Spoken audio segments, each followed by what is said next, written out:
사고 났나?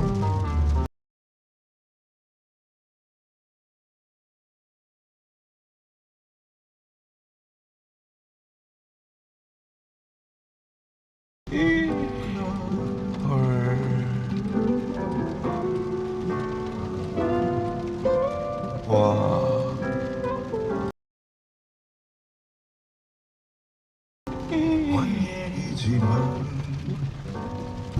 네, 지금 뭐 저 경기장 근처에 목포의 숙소로 가려고 내려가는 중인데 한 15km 정도 전에 이제 차로를 하나를 막아놓은 거예요. 근데 이렇게 비가 오는 날 차로를 막고 공사를 할 리는 없고, 그래서 이거는 100% 사고다 하고 속도를 줄이고 2차로로 가라고 화살표가 있길래 갔습니다. 갔더니 이제 파편이 뭐 100m 넘게 뿌려져 있고, 소방차도 와 있고, 그리고 구급차도 와 있다가 구급차는 이제 출발을 하는 중이었어요. 보니까는 중앙분리대 쪽 가드레일에 이 갓길보다도 더 바깥쪽에 한 대가 이 고속도로 역방향을 보고 뒤집어진 상태로 있었고, 그거에서 한 3-40m 더 간 지점에 우측에 이 라디에이터 그릴이 저를 보고 있었으니까 걔도 이렇게 돌아간 상태로 완전히 박살난 까만 자동차가 한 대 있었습니다. 그 두 분이 무사하셨으면 좋겠고, 그래서 그걸 보다가 제가 뭐 경기장 가서 맨날 비가 오고 그래서 운이 없고 뭐 그런 얘기를 맨날 하고 다니는데, 대신에 좋은 점은 훨씬 더 일반 도로보다 극한 상황에서 비가 아주 많이 내리는 상황에서 빠른 속도로 주행을 해본 경험이 많아요. 그래서 그런 상황에서 차의 거동이 어떻게 되는지, 우리가 최대한 안전하게 운전을 하려면 어떻게 해야 되는지 그런 거를 잘 알고 있다고 생각합니다. 그래서 지금 저런 사고가 다시 안 났으면 좋겠고, 그리고 나만 안 위험하면 되는 게 아니고 내가 다른 사람을 위험하게 할 수도 있고 다른 사람이 나를 위험하게 할 수도 있기 때문에 서로 그런 상황을 안 만들게 하기 위해서 비가 올 때 차의 거동이 어떻고 운전을 어떻게 해야 되는지 그거를 얘기해 보도록 하겠습니다. 일단 모든 질량을 가진 물체는 관성을 가지고 있어요. 관성이라는 거는 그러니까 가속도가 0이었으면 좋겠다는 거예요. 가속도가 0이었으면 좋겠다는 거는 정지에 있던 물체는 정지에 있고 싶어 하고, 그리고 시속 20km로 가고 있던 물체는 시속 20km로 가고 싶어 하고 그런다는 거예요. 근데 이제 우리가 살아가는 세상에는 어디에나 마찰력이 존재하기 때문에 시속 20으로 그냥 놔두면은 점점 속도가 줄어들어 가지고 멈추게 되겠죠. 근데 이게 관성이 없는 게 아니고 관성이 있는데, 이제 관성에 반하는 힘이 작용하기 때문에 서서히 물체가 앞에 방향으로 쏠리면서 속도가 줄어들게 되는 거겠죠. 자동차도 마찬가지입니다. 자동차는 되게 무거워요. 이 차 같은 경우는 한 1900kg 나갑니다. 가벼운 차들도 1000kg대 초중반, 그리고 무거운 차들은 2500kg 정도 나갈 거예요. 근데 아무리 미끄러운 노면이어도 관성이 있기 때문에 아무것도 안 하면 차는 제 갈 길을 갑니다. 심지어 4개의 바퀴 중에 하나의 바퀴가 수막힌 상태에 물에서 떠 있어도 아무것도 안 하면 얘는 가던 길을 갑니다. 그래서 이상한 일이 벌어지지 않아요. 근데 이 관성이라는 게 언제 강하게 느껴지느냐, 하던 대로 하려고 한다고 했잖아요. 그러면은 원래 가던 거랑 많이 달라지는 상황을 만들려는 그런 상황이 발생하면 관성이 강하게 느껴집니다. 느껴지는 게 아니고 작용을 하게 되죠. 예를 들면 이렇게 가다가 핸들을 내가 확 왼쪽으로 꺾어. 그러면 차는 이쪽으로 가려고 그러는데 앞에를 왼쪽으로 꺾으려 그러니까 차가 오른쪽으로 버팅기는 힘을 받게 되겠죠. 우리가 몸이 이렇게 쏠리는데 몸만 쏠리는 게 아니고 바퀴도 마찬가지로 그런 힘을 받게 됩니다. 왜냐면은 차체가 오른쪽에 있고 싶어 하니까. 반대로 핸들을 오른쪽으로 꺾으면 왼쪽으로 쏠리겠죠. 가속을 하면 어떻게 될까요? 가속을 하면 차가 아유, 근데 원래 가던 속도대로 가고 싶은데 운전자가 왜 가속을 해? 그러면서 바퀴는 얘를 앞으로 막 끌고 가려고 하는데 차체는 뒤로 당겨지는 듯한 상황이 되겠죠.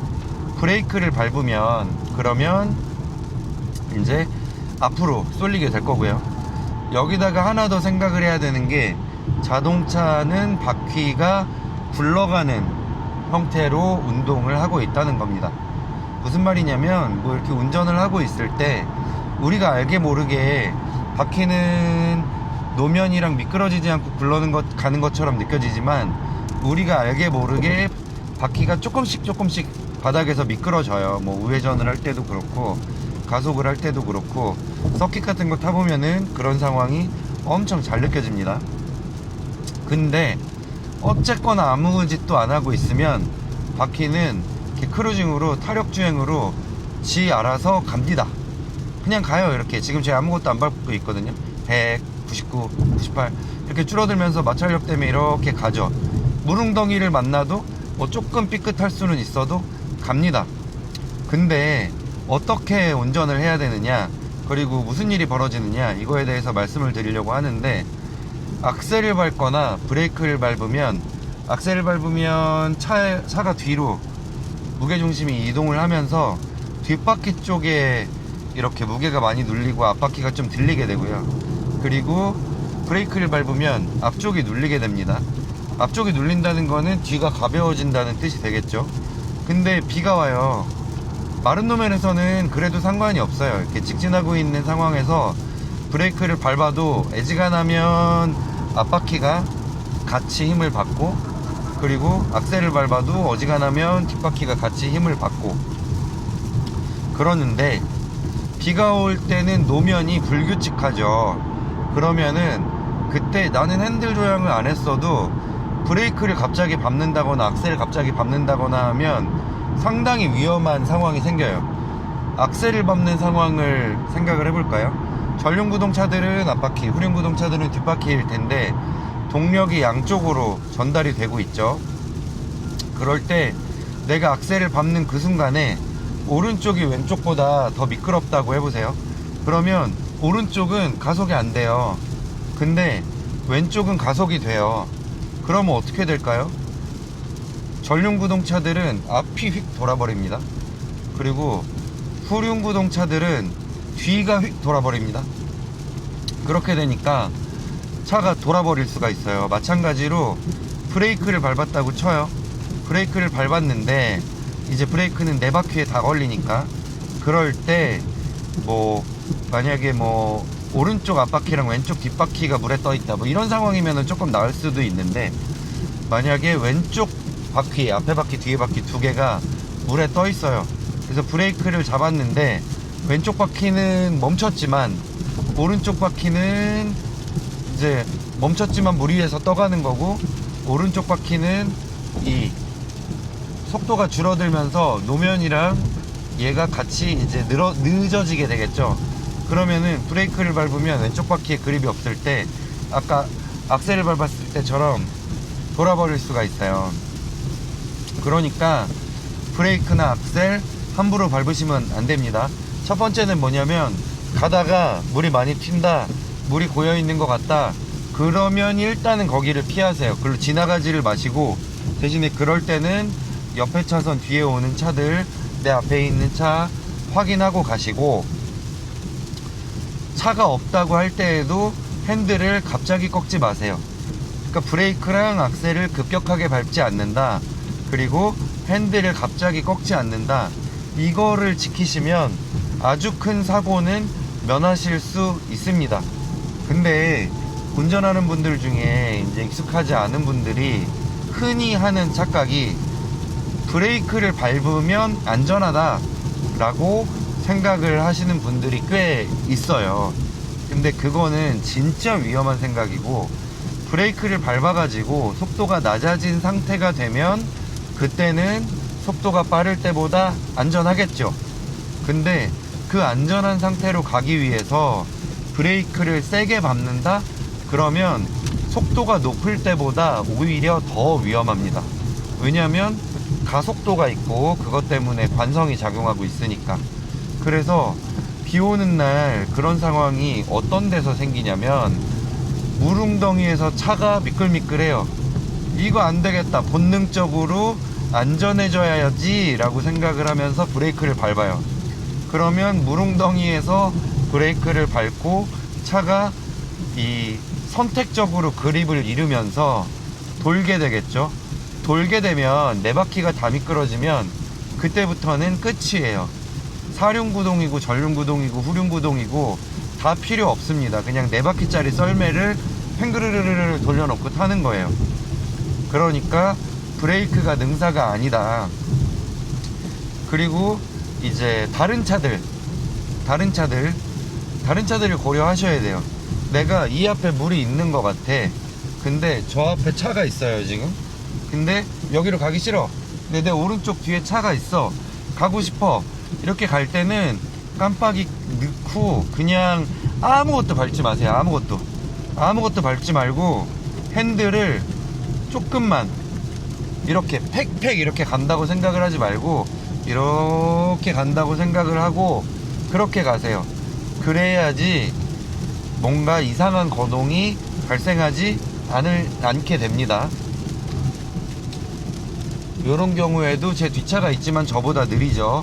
느려도 제가 브레이크를 세게 밟으면 저 차가 브레이크를 밟고 미끄러질 수도 있고 내 차가 여기서 어떻게 될 수도 있고, 저 차가 나보다 느려도 내 차가 뱅글뱅글 돌아가지고 있으면 돌고 있는 차보다야 직진하고 있는 차가 빠르겠죠. 그럼 저 차가 저를 들이받겠죠. 위험해지겠죠. 그러면은 차대차 사고가 나면 진짜 위험해지는 거예요. 왜냐면 악셀 브레이크는 이제 어쨌거나 이렇게 콱콱 밟는 분들은 잘 안 계실 테니까 슥슥 이렇게 밟는데 그 정도가 과해서 문제가 생기는 걸 텐데, 다른 차가 나를 퉁 친다? 그러면 그거는 정말로 급작스러운 거동의 변화를 야기하거든요.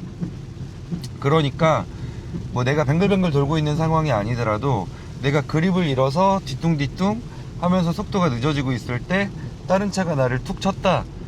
그러면 나도 골로 가는 거고 그 차도 나랑 부딪힌 충격 때문에 그립을 완전히 잃어버리게 될 수 있어요. 그리고 가장 위험한 상황이 언제냐면 앞에 차가 느려요. 뭐 막 아무리 비가 와도 60으로 가고 있어.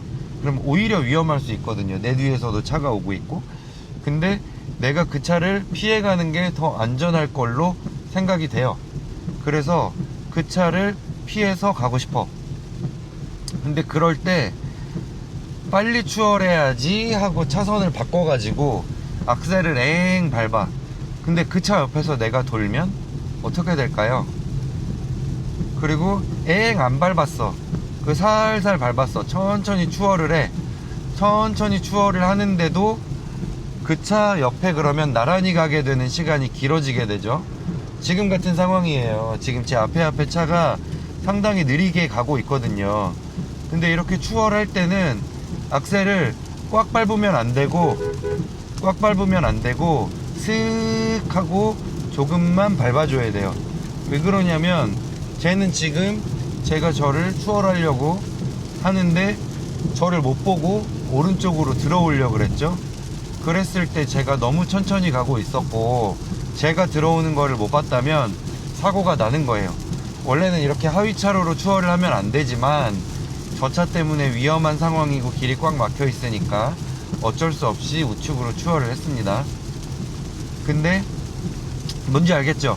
그러니까 옆이든 앞이든 뒤든 다른 차량과 나 사이의 거리가 급격히 달라지는 상황을 만들지 말아라. 그리고 마지막은 내가 그렇게 조심조심 운전을 한다고 해도 내가 똑바로 가고 있는데 옆차가 미끄러지면 어떡할 거예요? 내가 가고 있는데 앞에 차가 미끄러지면 어떡할 거예요? 그리고 잘 가다가 아까처럼 앞에 사고가 나가지고 감속을 해야 되는 상황이 됐어요. 그래서 저는 슥 감속을 하고 있는데 뒷차가 딴짓하다가 못 보고 급브레이크를 밟았어요. 그래서 앞바퀴에 그립을 잃었어요. 그러면은 나는 안전하게 가고 있는데 어떡할 거야? 그런 상황을 피하셔야 됩니다. 그런 상황을 피하셔야 되고요. 그리고 이제 이거는 조금은 어려운 얘기일 수도 있는데 이 패들 시프트가 있는 차들은 핸들에 있는 패들 시프트로 조작을 할 수 있고, 없는 차들도 애지간하면 여기에 있는 기어봉이 달린 차들은 기어봉을 가지고 매뉴얼로 운전을 할 수 있어요. 근데 지금 이게 아마 안 보일 겁니다. 안 보일 건데, 지금은 자동으로 가고 있기 때문에 이 BMW 차량들은 여기에 D라고 떠요. 그냥 단수가 안 보여요.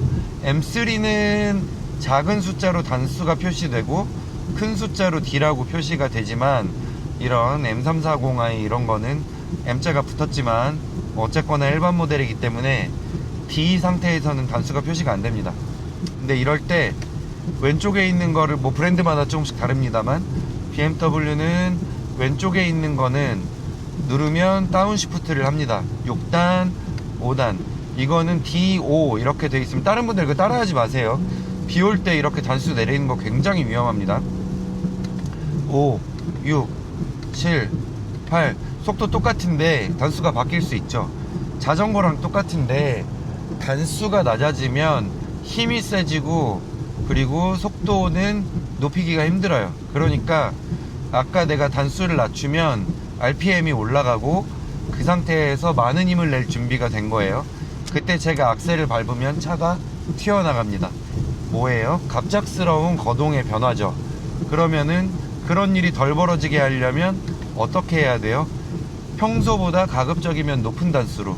근데 요즘 차들이 좋아가지고 아까 뭐 바퀴가 조금 미끄러지는 상황이나 이럴 때에는 또 운전자가 알게 모르게 차가 내 바퀴에 구동력을 다르게 준다거나 브레이크를 다르게 살짝 잡아준다거나 해서 미끄러지는 차체의 거동을 잡아줍니다. 근데 이게 비가 오고 있는지 안 오고 있는지 모르잖아요, 차가. 그러니까 차는 그냥 속도랑 이 악셀을 밟아가지고 스로틀이 얼마나 들어오는지, 그리고 뭐 지금 가속, 그치, 뭐 그 정도? 속도랑 악셀 페달 얼마나 밟고 있는지 이런 거를 인지해가지고 이제 필요한 가속을 할 수 있는 상황으로 단수를 지가 알아서 넣어요. ECU랑 TCU가 하겠죠. 근데 비 올 때는 모른단 말이에요. 그럼 여기서 내가 악셀을 이렇게 밟으면 변속을 해요, 얘가 자동으로. 근데 이러면 위험하다 그랬잖아요. 그리고 보통 이렇게 악셀을 이렇게 밟으면, 지금 엔진 소리가 커졌는데 잘 안 들리겠지만, 이거는 이제 킥다운이라 그래가지고 차가 지가 알아서 기어를 더 낮은 단수로 낮추는 거거든요, 가속을 용이하게 하기 위해서. 근데 그러면 매우 위험합니다. 근데도 내가 가속을 하고 싶은 상황이 있을 거잖아요. 그럴 때는 매뉴얼 모드로 놓고 악셀을 밟아요. 그러면 8단이 유지된 상태로 가속을 합니다. 그러면 토크가 갑자기 바뀌지 않아요. 8단으로 가다가 4단으로 바꾸면 토크가 갑자기 세지거든요. 그러면 같은 악셀을 밟아도 바퀴가 더 빠르게 속도가 변화하기 때문에 그립을 잃을 위험성이 커집니다.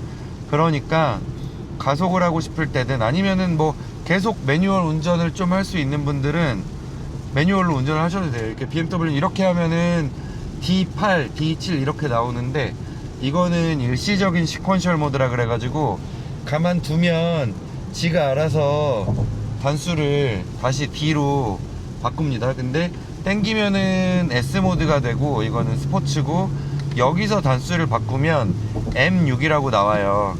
그래서 M8, 이거는 완전한 매뉴얼. 제가 바꾸기 전까지는 단수가 변하지 않거든요. 그래서 이렇게 M 모드로, 매뉴얼 모드로 놓고, 이거 BMW M 할 때 그 M 아닙니다. 매뉴얼입니다. 매뉴얼로 놓고 평소보다 높은 단수로 다니세요. 그러면은 안전합니다.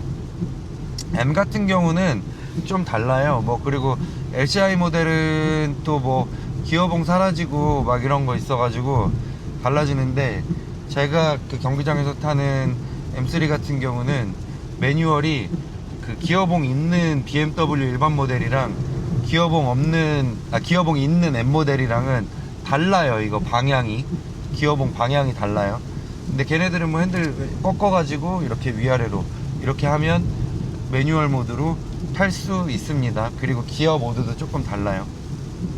아무튼 매뉴얼을 숙지하십시오. 그래서 각 차량의 매뉴얼을 숙지하시고, 그리고 가급적 높은 단수로 다니셔라.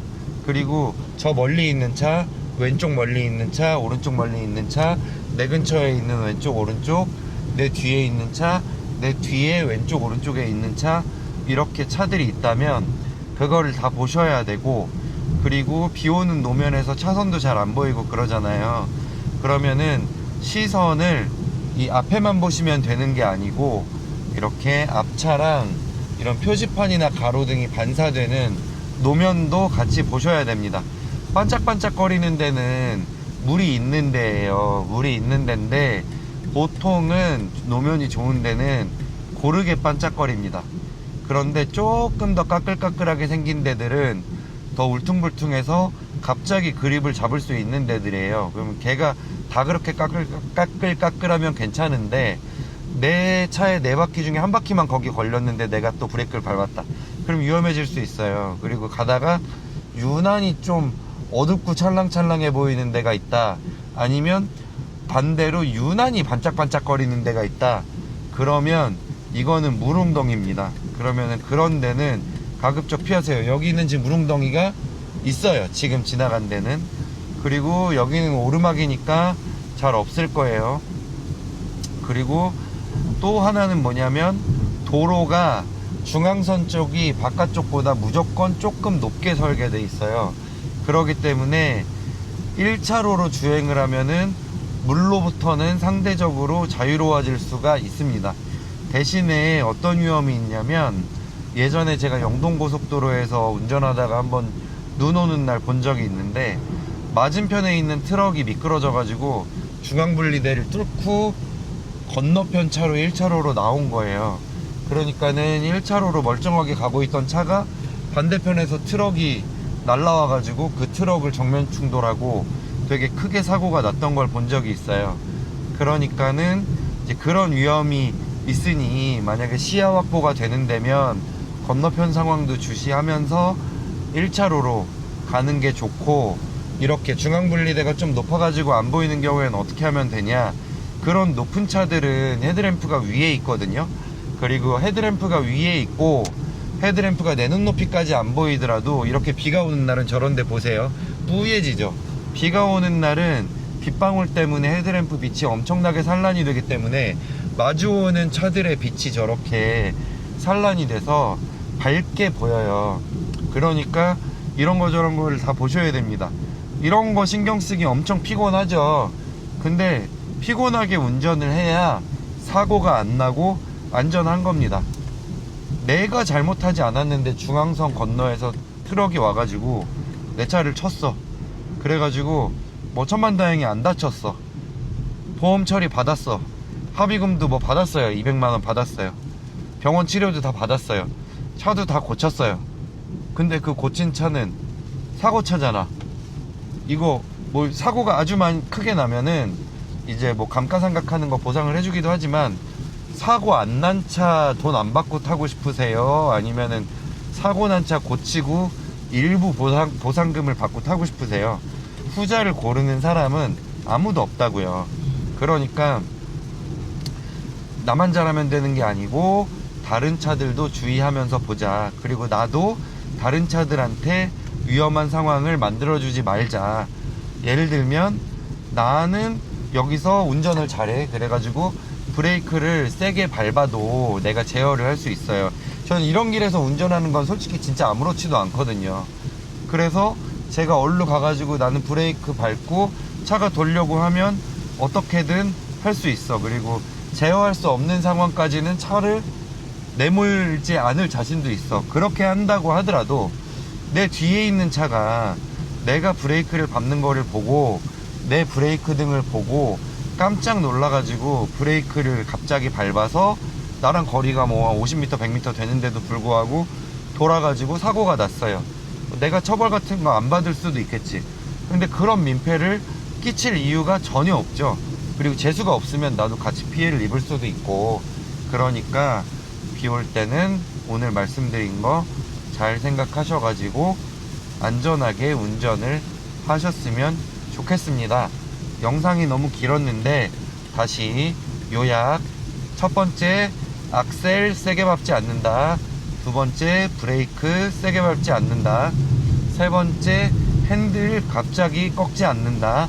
그리고 아까 안 말씀드렸던 거지만 넷째, 차가 이상하면 핸들, 악셀, 브레이크 아무것도 조작하지 않는다. 그리고 앞에 뒤에 대각선 옆에 차들을 잘 주시한다. 그리고 추월을 할 때에도 가급적 안전하게 추월을 한다. 너무 느려도 안 되고 너무 빨라도 안 되고. 그리고 평소보다 할 수 있으면 한두 단 정도 높은 기어 단수로 운전한다.